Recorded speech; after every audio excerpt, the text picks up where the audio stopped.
Hey everyone, and welcome. Today we'll be talking about season 1 of the show Dead Boy Detectives.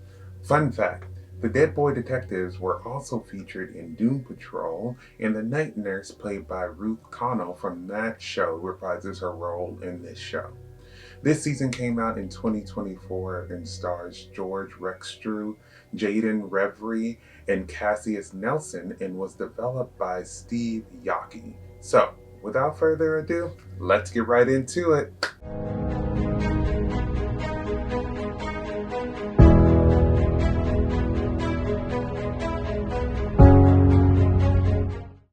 The Dead Boy Detectives follows Edwin and Charles, who are ghosts who are not only trying to avoid death, but also investigate crimes that involve the supernatural. They meet Crystal, who is a medium who can see ghosts, and they end up in Washington solving unsolved business, as well as running away from a witch named Esther and the night nurse.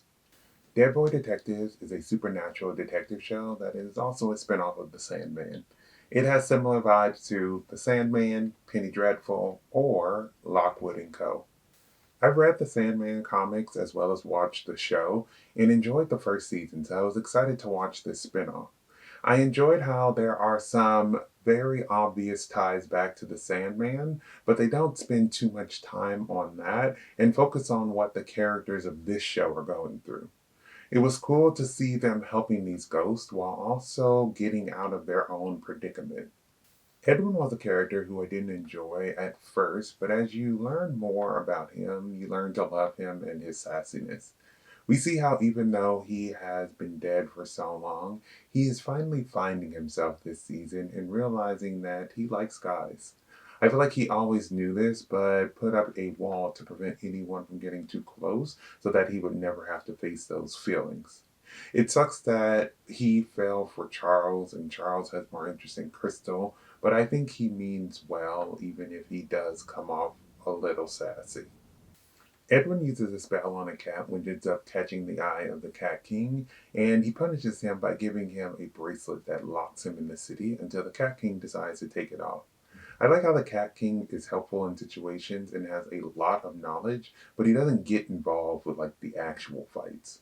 I actually enjoyed his character, and I was kind of hoping that at the end he would end up with Edwin, because even though he trapped him, he was the reason why I think Edwin started to confront how he felt.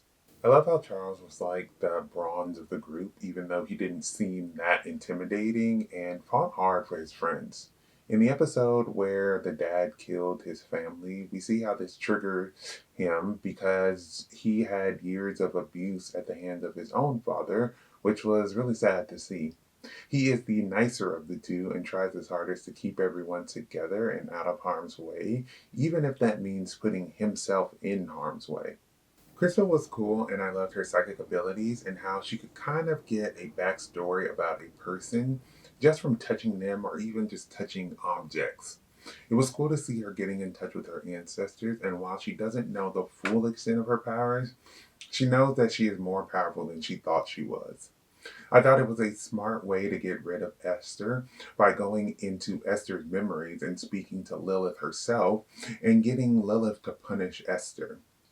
She was in a bad situation with her demon ex boyfriend stealing her memories, but I'm glad she not only defeated him, but got her memories back and found out that she was an awful person in the past and decided that she liked the nice person that she became, and that's who she will be moving forward.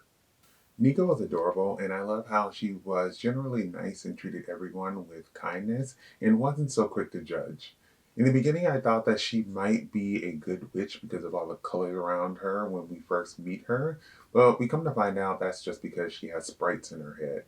I love how she was kind of like a love matcher and was able to see when someone was clearly interested in someone else.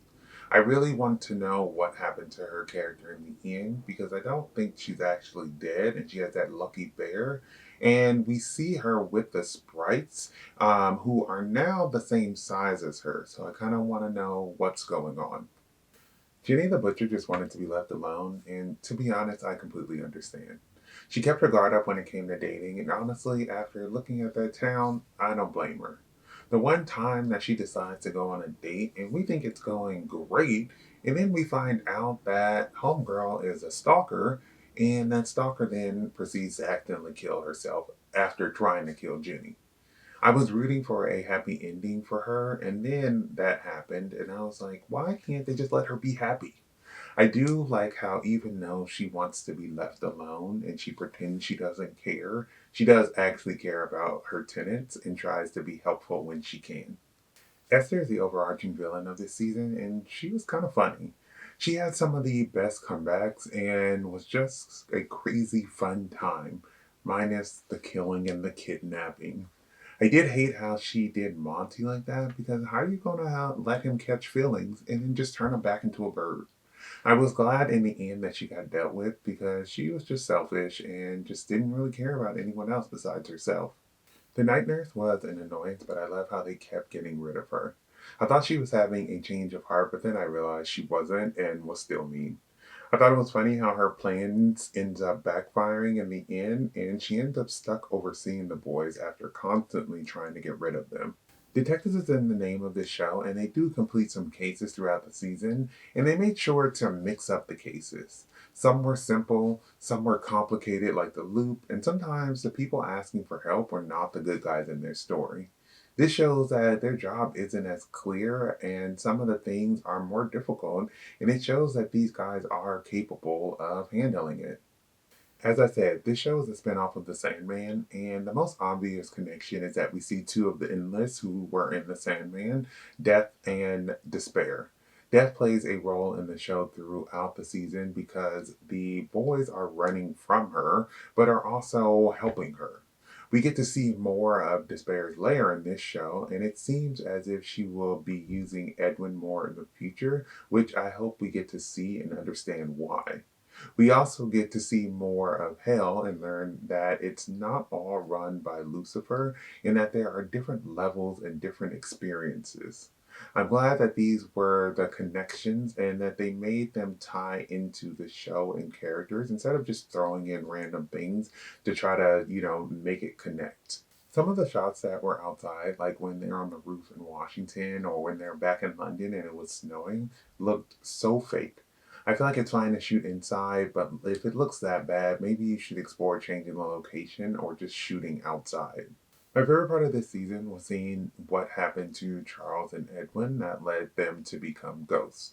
This was a question I had from the moment I started the show and wanted answers. We come to find out that both of their deaths were really sad and that both of them were dead due to peers doing something dumb. Edwin was sacrificed as a joke and accidentally sent to hell for a very long time and escaped, while Charles died of hypothermia and internal bleeding after being attacked by some of his supposed friends after he'd stopped them from attacking this kid. In Edwin's case, it was sad because he wasn't supposed to go to hell, but did anyway and had to fight to get out. While with Charles, Edwin stayed with him until he died and helped be like his mentor in the ghost life. Both of their lives were cut too short, and while it was sad, it was interesting to see how they got where they were and how it affected them. Dead Boy Detectives was a fun show that'll satisfy your supernatural appetite. I thought that the cast was great and loved the introduction to these characters and had me interested in learning more, so I hope it gets renewed for a season 2. Thank you for watching my video. I would love to hear your thoughts down below in the comments. If you haven't subscribed, please do so you can keep up to date with more of my videos. But besides that, everyone stay safe, have fun, and goodbye.